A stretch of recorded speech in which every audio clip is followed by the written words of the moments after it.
Hello guys, இன்றைக்கி நம்ம சேனலில் என்ன ரெசிபி பார்க்க போகிறோன்னா மதுரை ஸ்பெஷல் தண்ணி சட்னி ரெசிபி தான் பார்க்க போகிறோம்.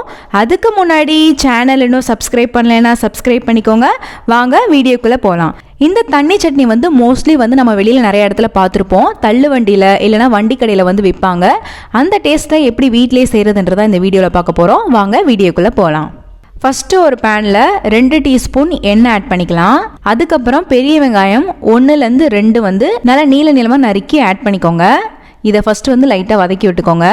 அதுக்கப்புறம் பச்சை மிளகாய் நான் இங்கே 3 ஆட் பண்ணியிருக்கேன். நீங்கள் காரம் நிறையா சாப்பிடுவீங்கன்னா 5 கூட ஆட் பண்ணிக்கலாம். அதுக்கப்புறம் பூண்டு ஒரு 5 பல் ஆட் பண்ணியிருக்கேன். அதுக்கப்புறம் இஞ்சி ஒரு துண்டு ஆட் பண்ணியிருக்கேன். இது எல்லாத்தையும் சேர்த்துட்டு நல்லா வதக்கி விட்டுக்கலாம். அந்த வெங்காயம் கண்ணாடி பதம் வந்த பின்னாடி ஸ்டவ் ஆஃப் பண்ணிக்கலாம்.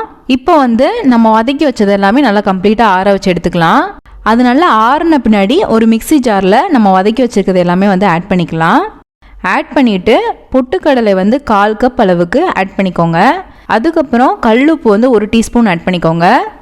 ஆட் பண்ணிவிட்டு நல்லா அரைச்சி ஃபஸ்ட்டு எடுத்துக்கலாம். அதுக்கப்புறம் தண்ணி கொஞ்சம் கொஞ்சமாக ஊற்றி நல்லா ஃபைனாக அரைச்சி எடுத்துக்கோங்க.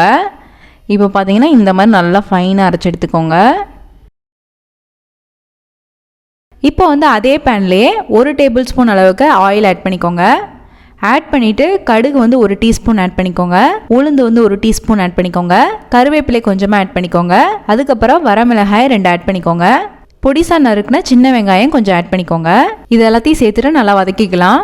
வதக்கிட்டு ஸ்டவ் ஆஃப் பண்ணிக்கோங்க. இப்போ நம்ம அரைச்சி வச்சுருக்க சட்னியை அதில் ஆட் பண்ணிக்கலாம். ஆட் பண்ணிவிட்டு தண்ணி ஒரு 2 கப் அளவுக்கு ஆட் பண்ணிக்கோங்க. தண்ணி கொஞ்சம் நிறையா இருந்தாலும் அது நல்லாயிருக்கும். இப்போ நல்லா மிக்ஸ் பண்ணி விட்டுக்கலாம்.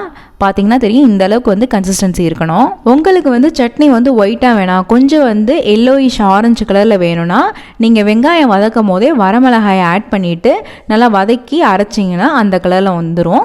அப்படி நீங்கள் வேணாம் அப்படின்னா நீங்கள் வெறும் பச்சை மிளகாயை போட்டிங்கன்னா இந்த கலரில் வரும். இப்போ பார்த்தீங்கன்னா தண்ணி சட்னி ரெடி ஆயிடுச்சு.